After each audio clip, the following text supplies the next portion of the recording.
Hello and welcome everyone, and it is so good to have you with us here in the tent at Djuma Private Game Reserve. The sun is shining, it's another glorious day in the Sabi Sands and I'm already beginning to sweat, but despite the heat we have had a wonderful week in the wild, and this is the show where we get to talk all about it. This is On Safari.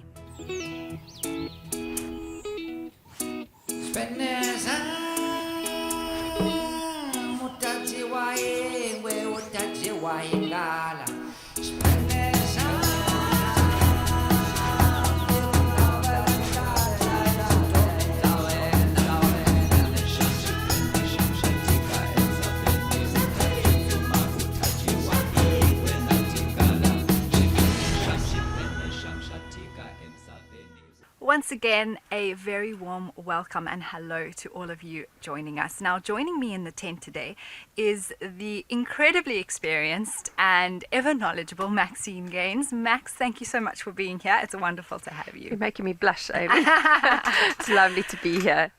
Now, in today's show, we are going to be exploring some of the highlights from the week, which included wild dogs at Mabula, birds both great and small, a bit of tracking as well. Now, let's start off the show with some adorable mongoose madness.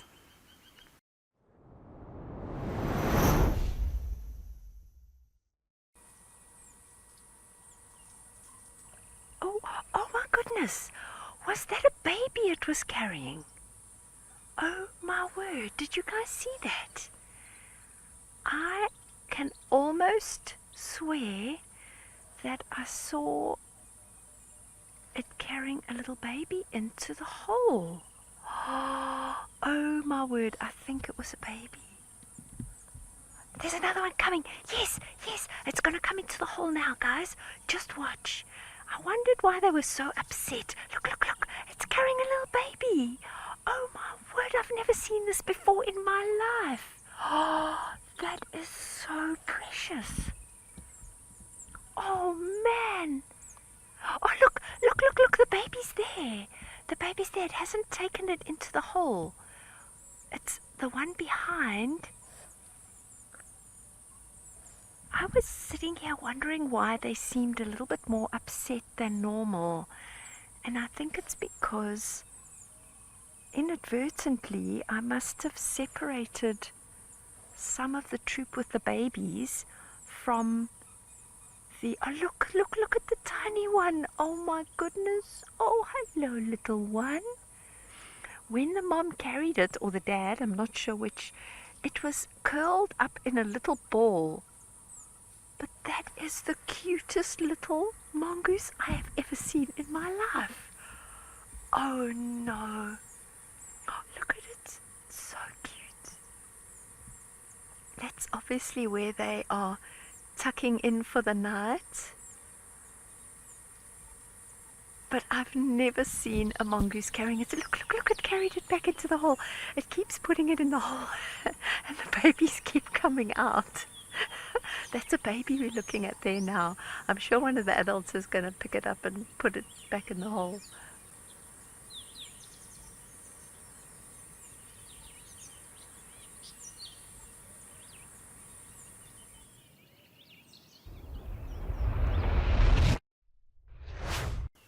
Well, that little highlight makes me smile. Goodness me, that was adorable.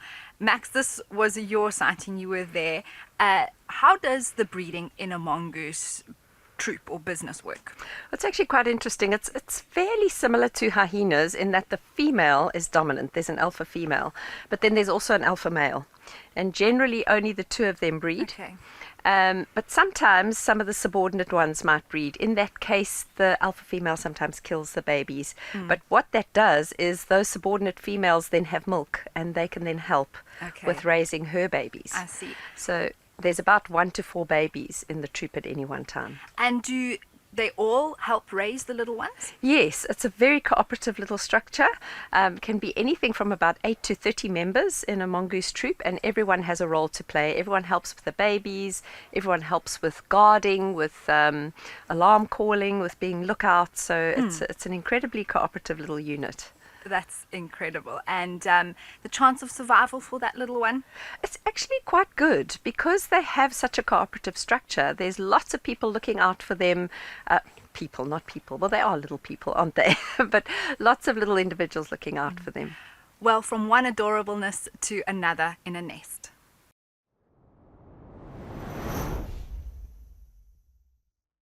Now, what I noticed before is you notice how when she's been on the nest for a little bit of time, she ruffles herself. And you can see the feathers on the back get a little bit ruffled, the black and the white mottling comes through, which actually aids in a bit of camouflage. The only thing that gives her away is her head that doesn't stop moving. You'll find a lot of our small birds will nest in very thick, dense vegetation, quite thorny branched trees, quite dense bushes that are filled with thorns that it's difficult for predators to get into. You know, concealment is key. Concealment so that the nest isn't detected is 90% of the battle.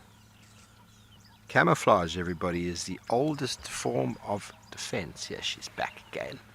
Oh, you've got something in your beak. Oh, it's happening. Oh, my word. I heard him call the one-noted chin. Spot batter's call. She bill snapped in response. I heard the wing fripping. Now she's coming back. There we go. Ready? Wait for it. Oh, it's two. Really? Oh. Again, the strong of the two gets fed. The other one's going, where's mine? Oh, well, there you have it.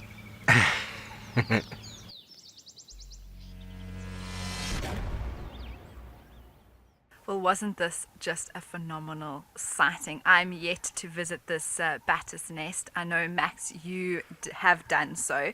What was this parent bird feeding these chicks?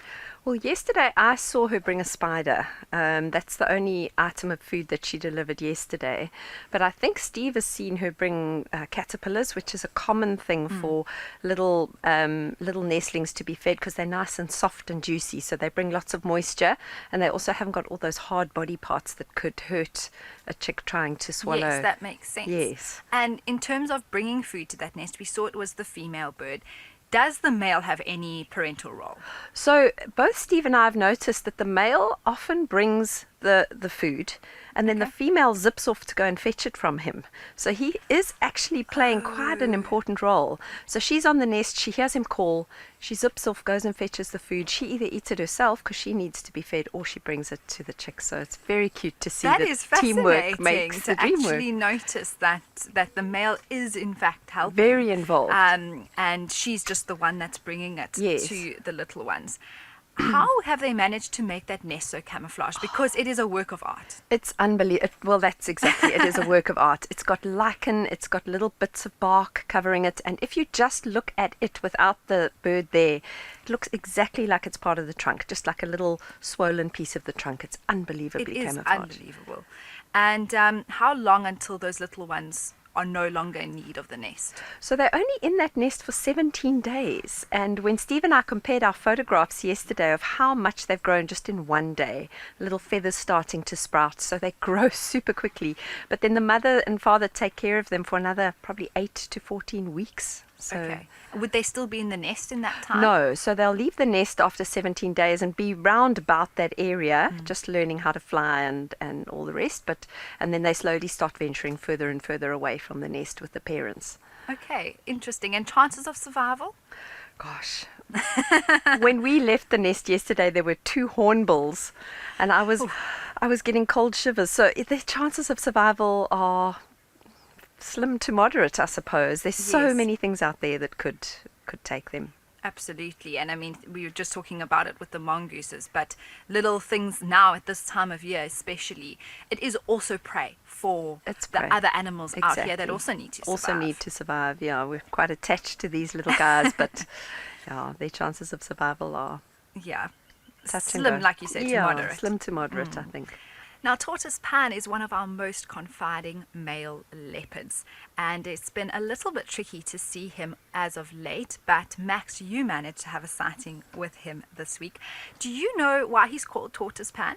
Yes, so he was actually, when he was a young male leopard, he was down south in the Londolozi area of the Sabi Sands, and there's a beautiful little pan next to a drainage line similar to our Mawati drainage line called the Mashaben. Beautiful little pan there called Tortoise Pan, and he spent a lot of time there hunting there when he was a youngster. So That's where it got his wonderful. name, and You it see, stuck. I'm learning things here as well, and I'm yet to meet tortoise pan. He's magnificent. I can't wait. It's going to happen. I know it will. But I think now we are going to have a look at that sighting that you enjoyed earlier this week with this amazing male leopard called tortoise pan.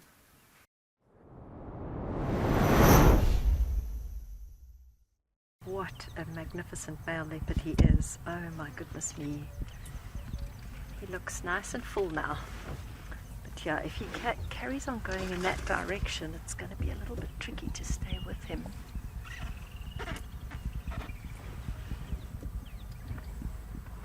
Wow.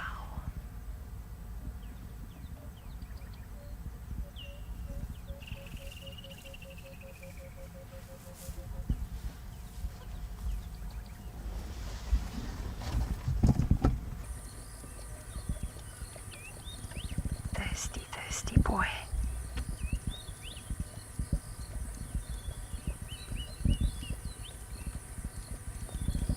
Oh, Sandy says you can hear the lapping. That's awesome.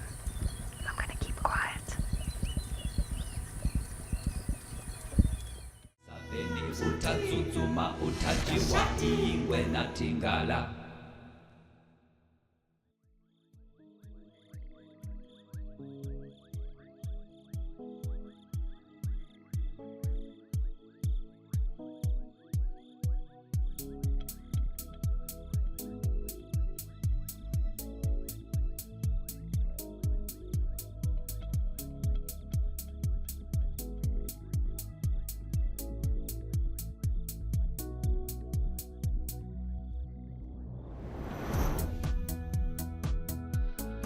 Oxpecker's mating, everybody. Definitely love is in the air.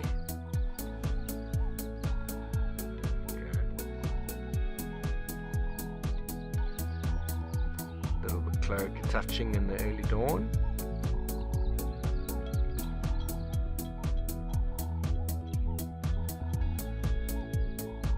I've never seen this before.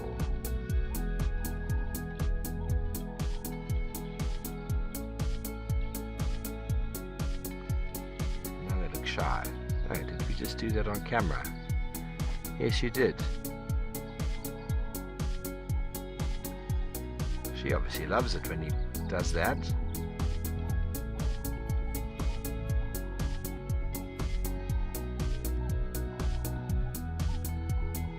Daniel, get her in. No, they're just in the middle of the road. Well, at least it's not on the back of the kudu.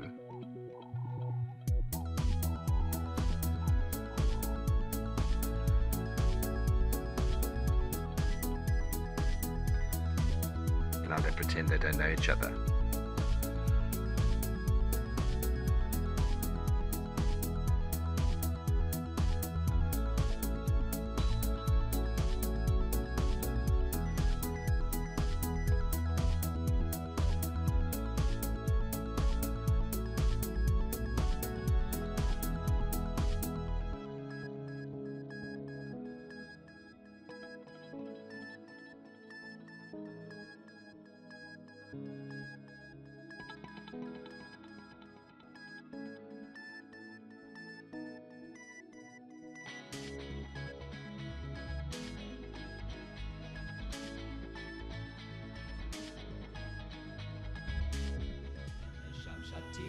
Usaveni utatsutsuma utajiwa iwe natingala.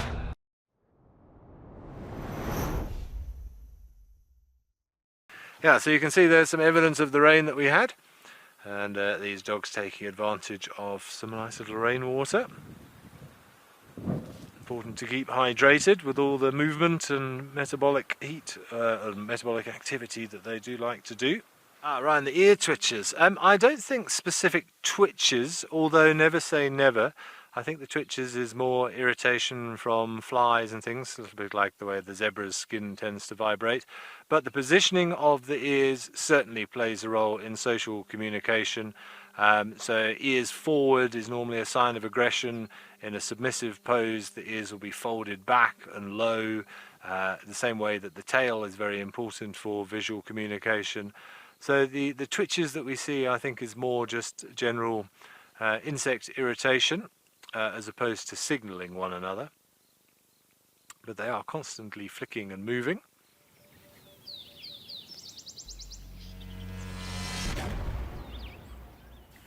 It's always a wonderful sighting to have wild dogs, and I know Ben enjoyed that at Mabula.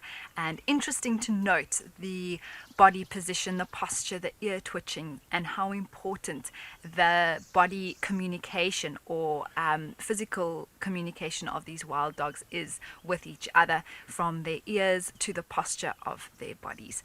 Let's head over to Welgevonden and see what James got up to there. We've got a herd of elephants here, and they are very upset because we're quite close to a habituation boma where the lions, we just brought in a big lion from outside, and the elephants are feeding around here, and he's calling in the boma, which is a great sign. It means that he's obviously establishing himself here and deciding that this is a place he'd like to stay. Not that he had a huge amount of choice in the matter, but these elephants are not particularly pleased by the situation.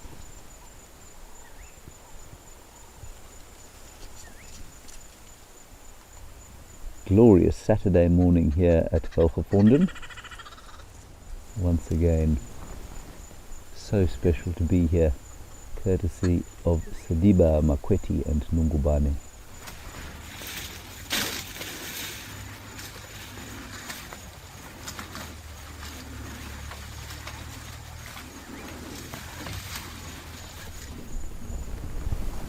What a day.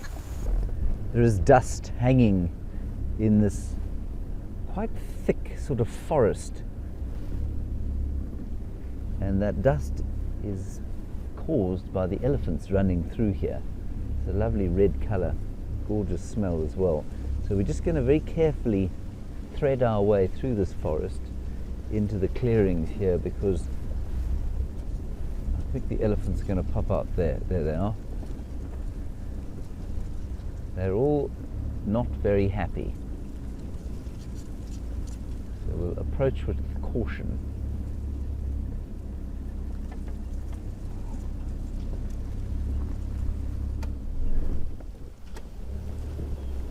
There we go. And they go through this forest. It's quite eerie watching them doing that.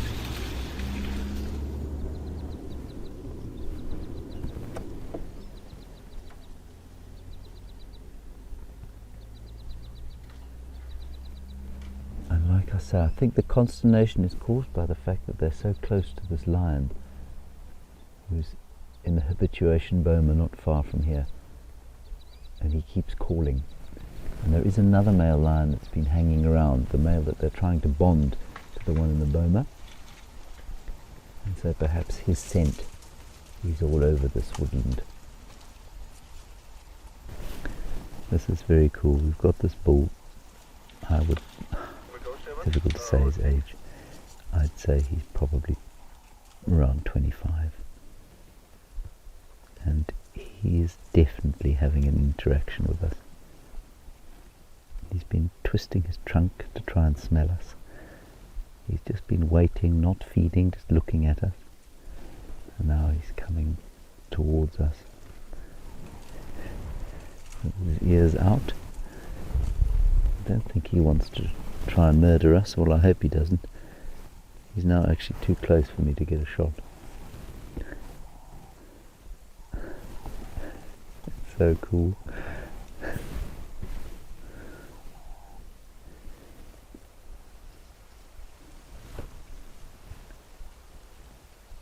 Absolutely magical. It's one of those times where you escape the madding crowds trying to find animals or inner sighting,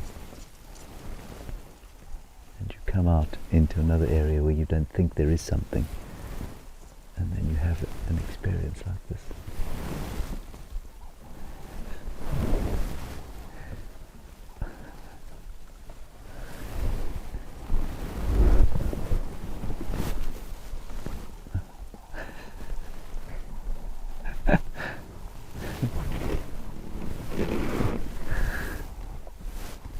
That was very cool. This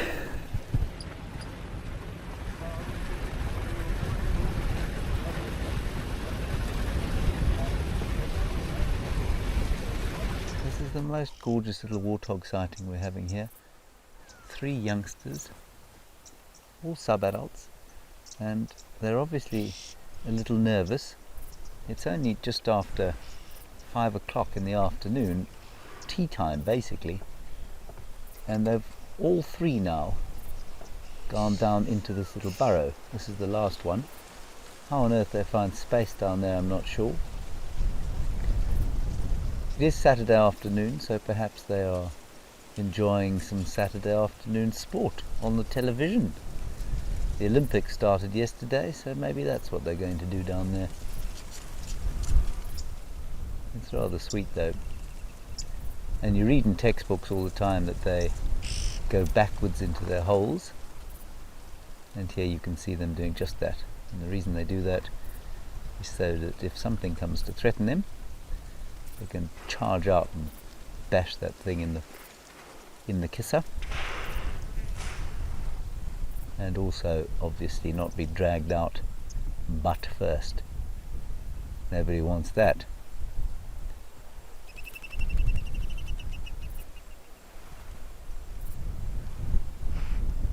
Good night. Off you go. I hope you've all showered, otherwise it's going to be very smelly down there. Bye.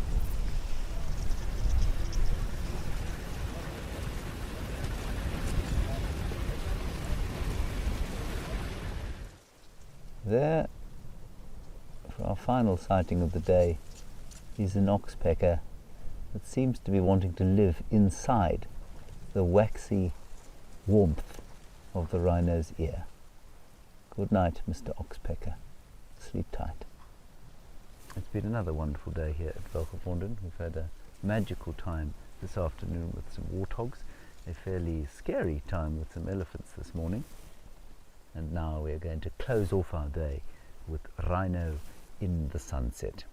Thank you very much, as always, to Nungubane, Sidiba and Mokweti for having us here at Velgevonden. It is a great privilege to spend time on this magical Waterberg Reserve.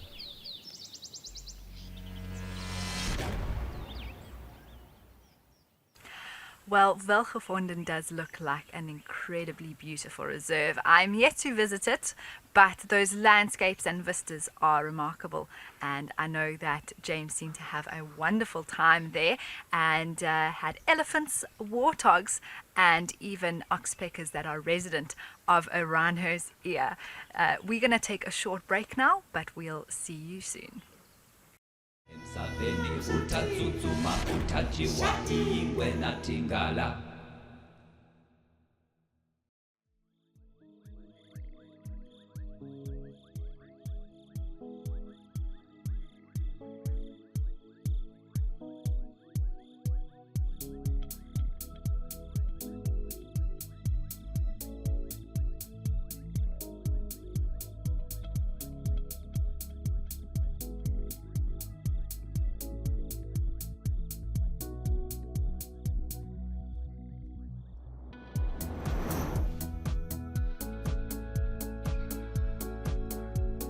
Well, we found them again.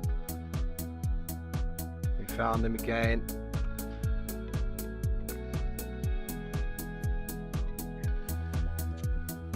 There we go. You two have been walking far. Thank you for finally stopping. We're about to give up and come out. We heard the Franklin.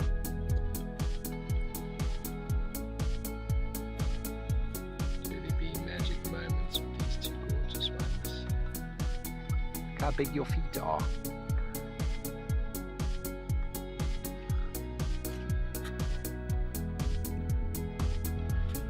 Such big feet.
Shamshatika emsaveni utatsutsuma utajiwa ingwe natingala.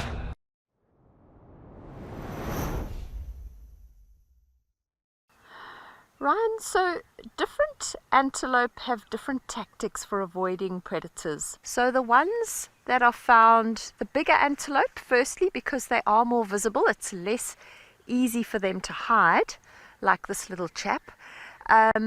And the ones that tend to be grazers, you're going to find them on the open plains. And then for them, being in a herd is very important because they are out in the open. They can't really hide. They need to be out in the open. They are bigger. And so more eyes and more ears looking for potential predators is important. So those are the ones that tend to form herds. The smaller antelope that have the ability to hide, I mean, if he ducks down in the grass now, we're probably not going to see him, and neither would a predator. So it actually makes more sense for a tiny little antelope like this that can hide quite easily to be solitary. Because if you had 50 of them here, they're not going to be able to hide quite easily. You know, over evolutionary time, these different strategies have evolved to make sure that all the antelope aren't competing with each other in one system. So each little antelope has found its own niche where it then evolves to be very well adapted to that niche.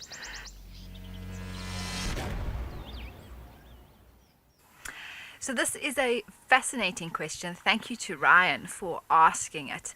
And Max, you mentioned something very interesting in this clip regarding why the grazers tend to, depending on their vegetation, tend to form herds, but then some of the smaller antelope then are solitary. If you can just expand a little bit about that. Yes, I think it is linked to their food. You know, a grazer needs to be out on the open plains a lot of the time eating grass, and there's no hiding places. So how do you protect yourself? And the way to do it is to be in bigger herds where there's more eyes and ears looking out for the predators, because you're not going to be able to hide. Whereas the smaller little ones that are feeding on leaves, they have a chance to hide in the bushes where they feed. So it makes sense for them to be small. It doesn't make sense to have these huge herds of small little steenbuck. Exactly, and if we compare the advantage of being in a bigger group, which yes, there's more eyes and ears, in comparison to being on your own, it's much easier to hide away. I suppose you have to weigh up one against the other. Yes, and I think there's probably similar survival advantages to both. And that's why both habits have evolved over time. Exactly. All right, well, it's time for some track and sign, everyone. this is fantastic. So what we found here is a leopard track, and then right next to it a hyena track. So this is a great comparison. I'm going to start with the leopard. So a leopard track has got, again, 4 toes, as has been the theme with all these predators. No claw marks showing. Occasionally a leopard might show claws. It's normally if it's running or chasing something in very soft sand, you might see the claws, but it's very rare to actually see claws on a leopard track. So we have 4 beautiful toes. The toes of a leopard are oval. They kind of almost rounded, but more kind of perfect ovals. And then the back pad at the back with 3, 1, 2, 3 very distinctive lobes. That is typical of all cat tracks. All cat tracks at the back of the heel have got 1, 2, 3 lobes. So that's a very easy way to tell if you're dealing with a cat track or some other predator track. So there's been a hyena that's probably been milling around here, moving that way and then going back and moving that way, with the leopard going in one direction. Often you'll find hyena tracks following leopard tracks. If you see leopard tracks, you'll often see hyena tracks as well. They do tend to follow leopards in the hope of getting a kill.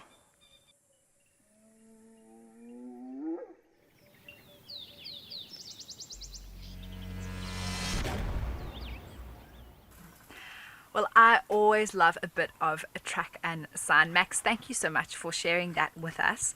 What was the first lesson that your tracker taught you when it came to tracks, looking at them and learning how to track animals?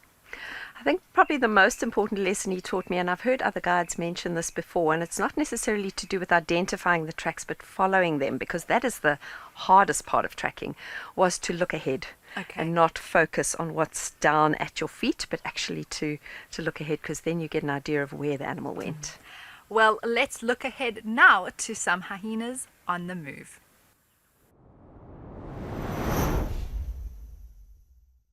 I didn't actually manage to identify them coursing through this area. I think this hyena may have heard something. What a way to start the drive, everyone. Either heard or smelled something, but it's definitely looking for something. It's been vocalizing a little bit. Hyenas have got such a wide range of vocalizations that they use with each other.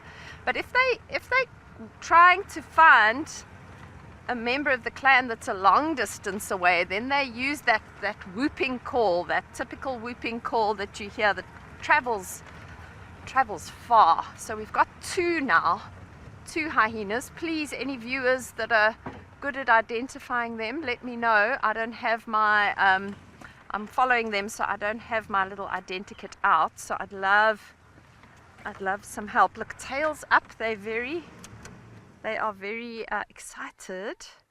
Just going to give them a little bit of space. All right, maybe a slight limp on the one at the back. Yeah, Madeline, I see what you're saying. The back right leg of the one that's now to the left. She's favoring it a little bit. He is putting pressure on it when he walks, yes, but when he's loping like that, he is favoring it a little bit.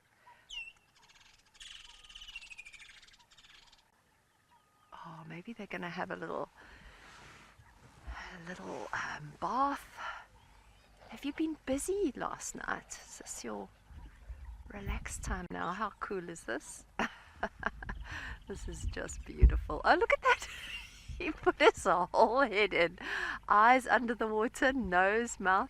I wonder if he's looking for fish. I'm not sure that water is very clear, so I don't know that he would be able to see anything, but he definitely put his eyes under it as well.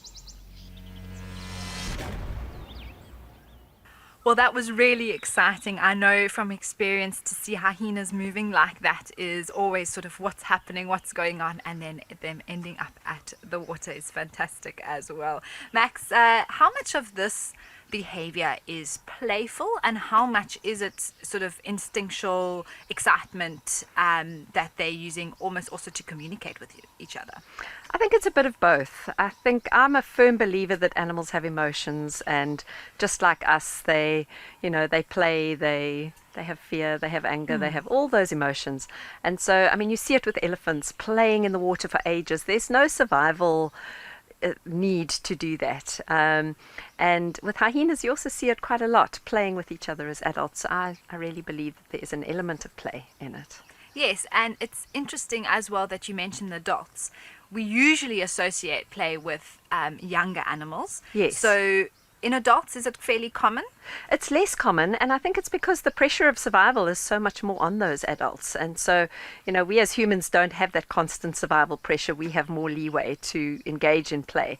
Adult animals are needing to focus and find food and survive, but where there's a chance, you also see them playing. Yes, and you mentioned because they're adults that they have other priorities, I Yes. suppose. Does that fun play any sort of important role for the adults? Oh, definitely. I think play is always honing your skills, honing your hunting skills. So there is an element of, real function in that play. But there's definitely an emotion in it as well. Yes. Well, I think. I believe that. It's always nice to imagine that emotion and to be able to actually see it as well in the animals that we watch and Yes. observe. All right, everyone, it's time for another break. We'll see you after this.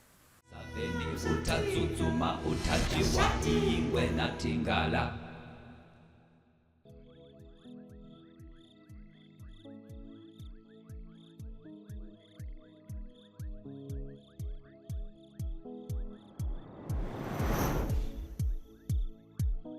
The name of it is a good one because it's actually named after the color on its belly. So this is a yellow-bellied, and this is where the word gets confusing. Eramomala. Don't ask me to spell that.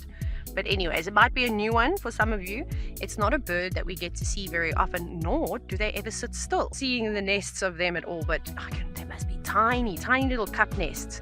And they also disguise them and decorate them with spider webs, which would make it even more difficult. I mean, that's a tiny bird, so it'll be tiny little eggs too. I think I've driven past hundreds of them in my entire life. But it's also one of the birds within Africa that has an enormous distribution. I mean, they cover most parts of southern Africa. There's a small population, if I remember, in the Eastern Cape. I think I remember seeing them at Kariga once or twice. And they even go all the way up to Sudan and east of that. So it's quite spectacular. Obviously some of you might go, that doesn't look like it in my book, because on some of them you can't see the white eyebrow or the supercilium. It's not as prominent, and also that little mask that they have, it doesn't always show up as well. But it is one, I promise. Like most birds at this time of the year, if there's nectar available to feed on, then they will. So having a small little tongue like that would actually be quite beneficial to some of the flowers. Sitting in a white berry bush at the moment. I think it's hoping that if it stays on it, it's going to develop fruits quicker. That's not the case, sorry bird, to burst your bubble. Most of the whiteberry bushes are quite far away from producing fruit.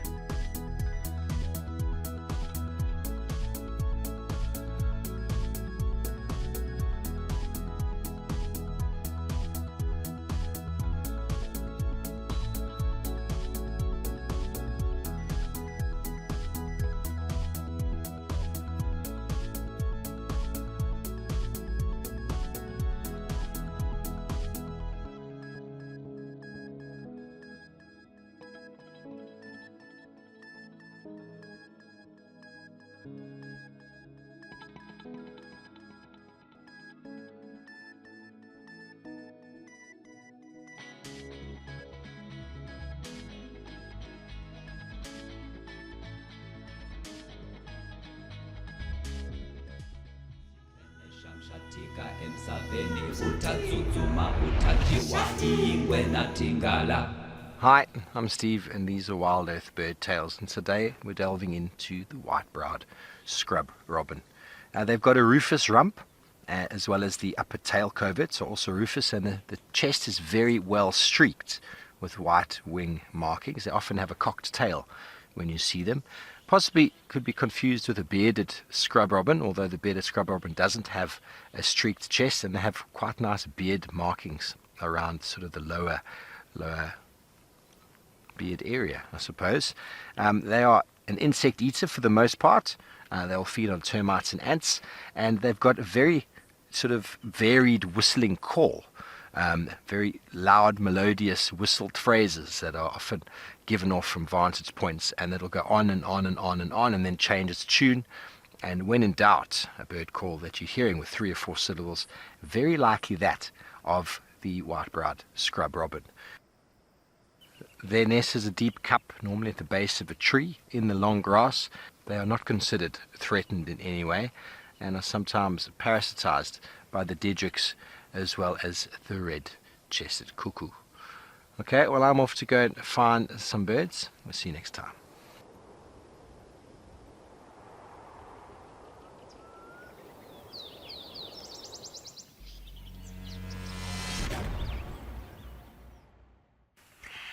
The white-browed scrub robin is one of the most common birds that we see out here in the bush, but also one of the most songful.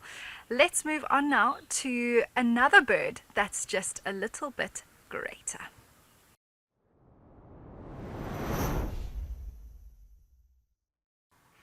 Oh my word, everyone, this is a privilege to get this bird on camera. You really don't see them very often. They're around. It's a great spotted cuckoo, and it's actually my first one to see properly this season. I've been hearing them calling, and I've been dying to put one on camera for us all. And how awesome.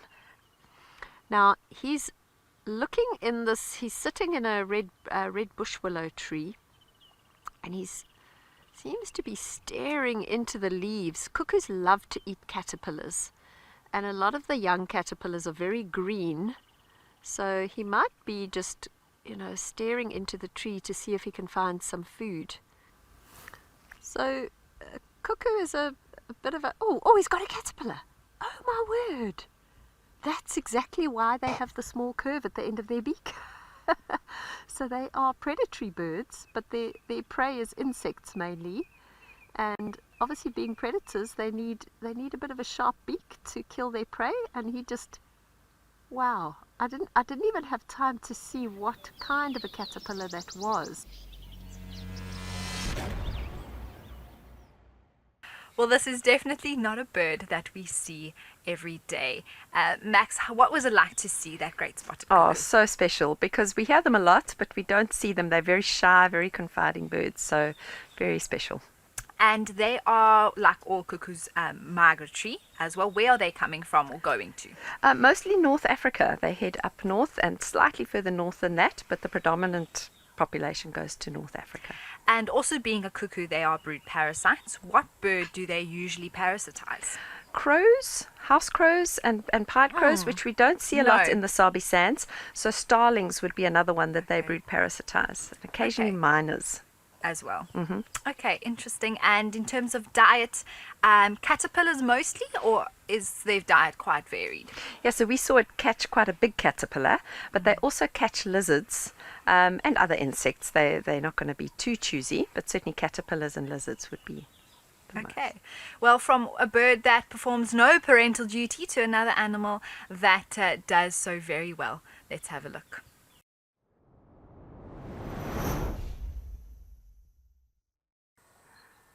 It's all right. It's okay, Mama. It's okay, Mama. It's okay. It's okay, Mama. It's okay, Mama. It's all right.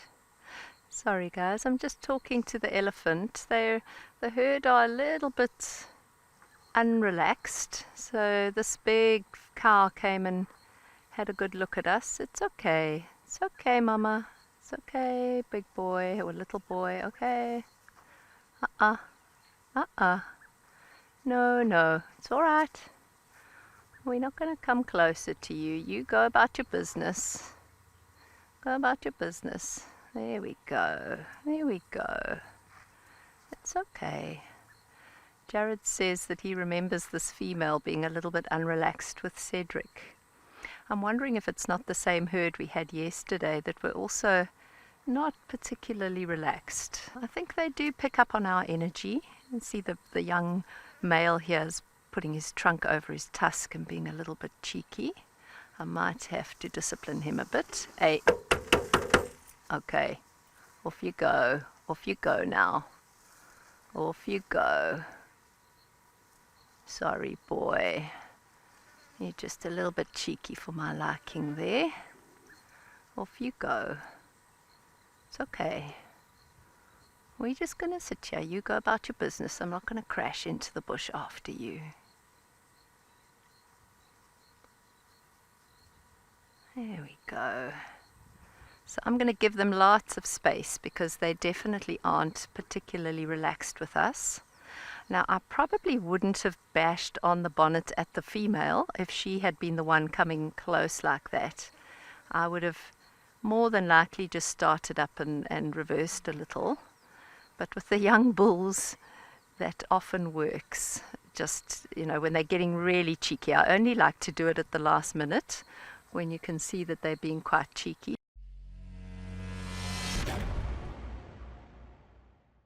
Well, this is such an important highlight, I think. And Maxine, speaking of highlights, it shows your experience with being able to handle a situation like this. I think every guide would have a different way of reading the behavior and deciding what to do. How did you decide what you were going to do in this situation? Yeah, I think that is key, Amy, is that it comes in the situation. Each guide is reading the behavior and responding appropriately. So in that situation, the herd was quite agitated before we got there. I think they'd heard us coming, and we stopped. We were actually quite a long way away from them, and that female started approaching. And I immediately just had the feeling that I needed to calm her down, and they definitely respond to our body language. I think they respond to our tone of voice. And so just by chatting calmly to her, kind of lowering the energy, breathing deeply, I think it did work. But then it changed when the bull came. That young bull, he was a little bit boisterous, and he then started approaching much closer. And the camera lies a bit about the distance. He came really close to the vehicle, almost to the point of touching it.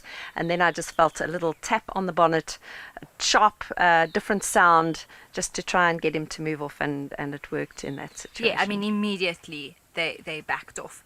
For someone watching at home, I think a lot of people would be potentially terrified in that situation. What are some of the golden rules for someone who's even self-driving in coming close to elephants like this? I think respect is key. Always don't put your ego in front of the elephant's ego. Try and keep a distance. Try and keep a respectful distance at all time. But if you do get caught in a situation where they're really close, understand their body language. And the key one is ears out flapping. That's a sign of an unsure elephant who is just trying to get you to move away. Ears backed, trunk tucked under is a sign of an elephant that is serious about charging, and then you need to take evasive measures. Exactly. And how do you know when to move and when to stay? It really comes down to every situation being Yeah. different. You've got to go with your gut in each situation. Nevertheless, respect is key. It's time for a short break. We'll see you after this. Utatsutsuma utajiwa ingwe natingala.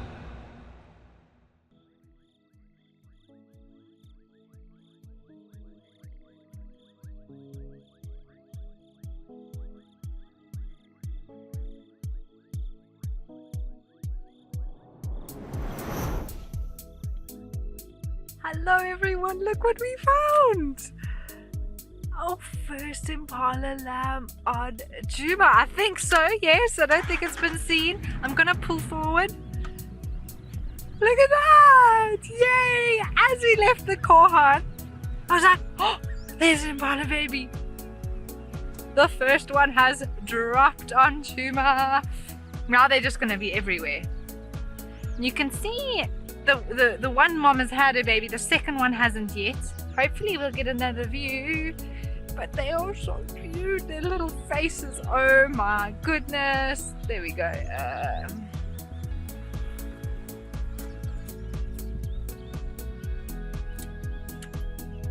We'll try that. I think they're gonna move. So we'll just... Oh, look at it. Go, little one. Probably born in the last maybe 24 to 48 hours. It's not very, very stumbly. It is moving quite nicely there along with mom. There we go. Look at that little face. No one guessed today. I went with my lucky number 12. No one said the 17th of November for Juma, so no one wins the prize, which is the prize of being right.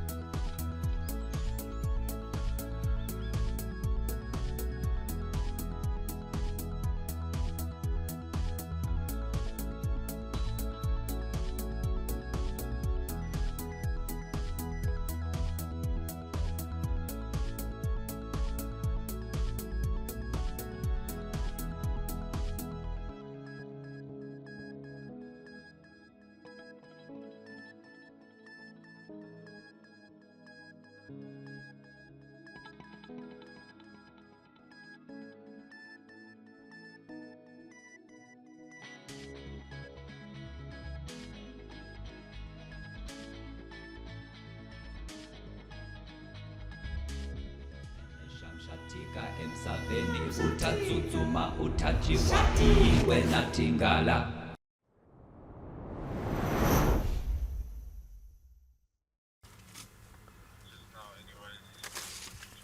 Gonna sneak around us and come and look at us from this other angle, but no change in behavior.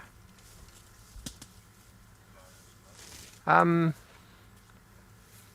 I wouldn't, Erica, but we're in the vehicle, so there's no turning my back on him. But it's not really about turning a back on an elephant. An elephant, it's about standing your ground. It's about the confidence of standing your ground. Yes, turning your back, turning your shoulder is a sign of submissive behavior in elephants. He would like me to be submissive, but I'm not. So he immediately knows that I'm not being submissive, and so he carries on. His eye changes slightly, gets a little bit bigger, like that. Yeah, yeah. Reach up for the marula. That looks delicious. Yummy. So fascinating to see inside an elephant's mouth like that. Not stuffed full of leaves now, but it's just all lips and tongue. And where's all the grinding happening?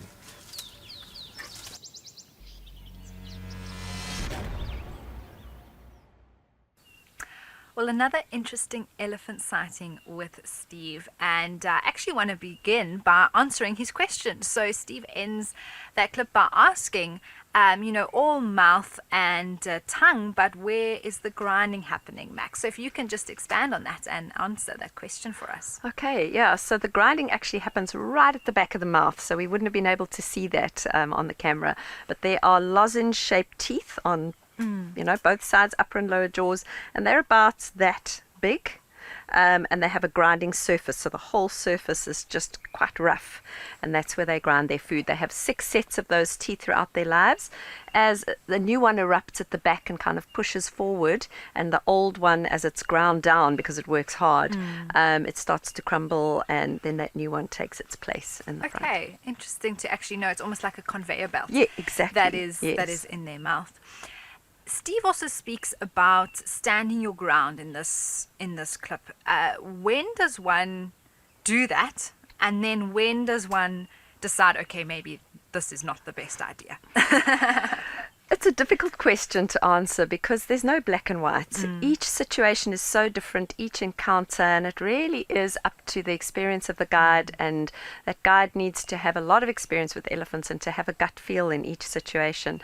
But I think there definitely comes a time where you have to just respect the animal's needs for space and back away. Never ever run. Okay. And I think that's what, when guides say standing their ground, I think they're trying to emphasize the fact that you mustn't run. But there is often a time to just say, okay, this elephant's not happy with me being this close.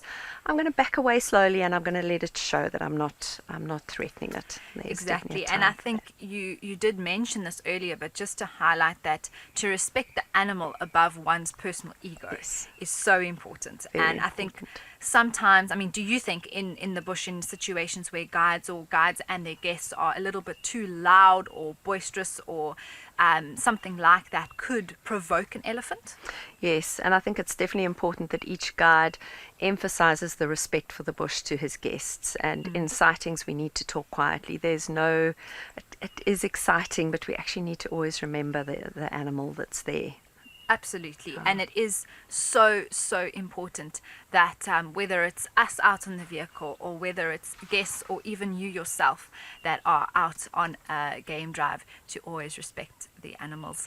All right, well, speaking of animals, let's head over to Mabula and some lions.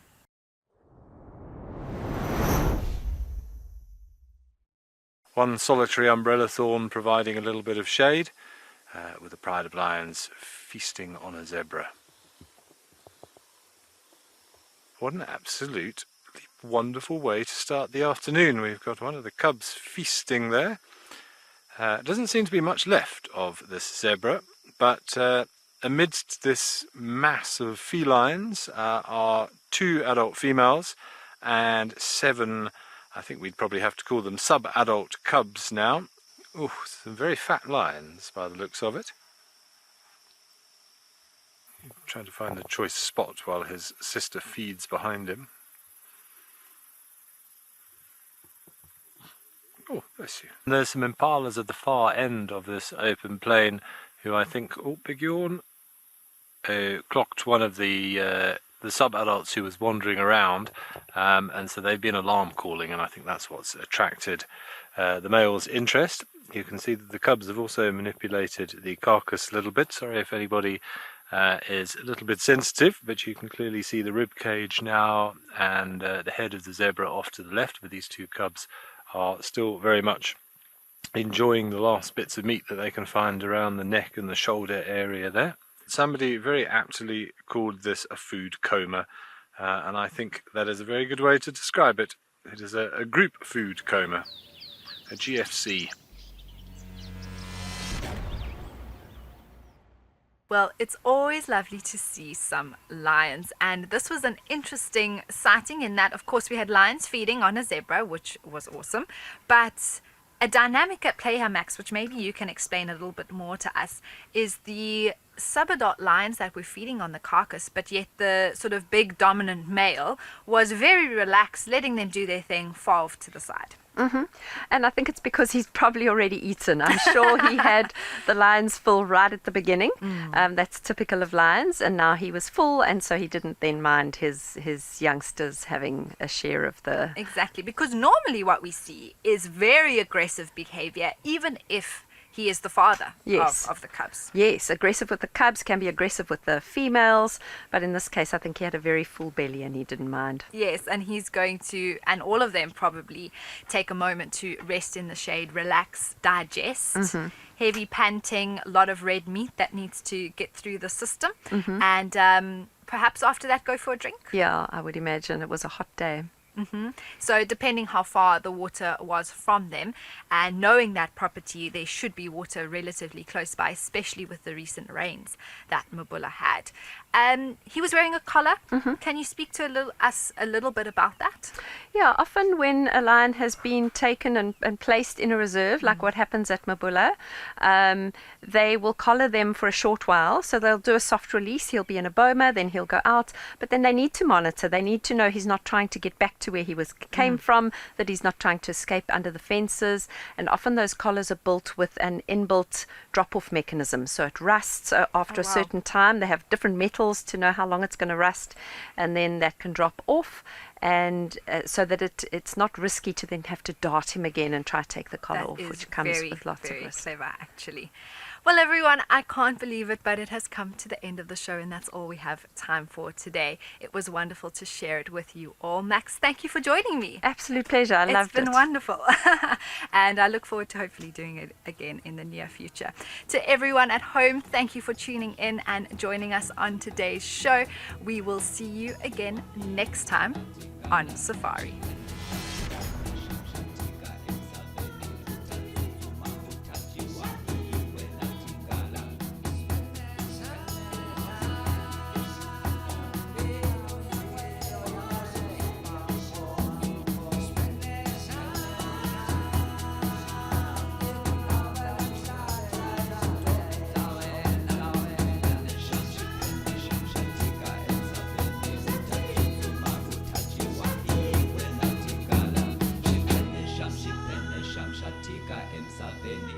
utatsutsuma utajiwa ingwe natingala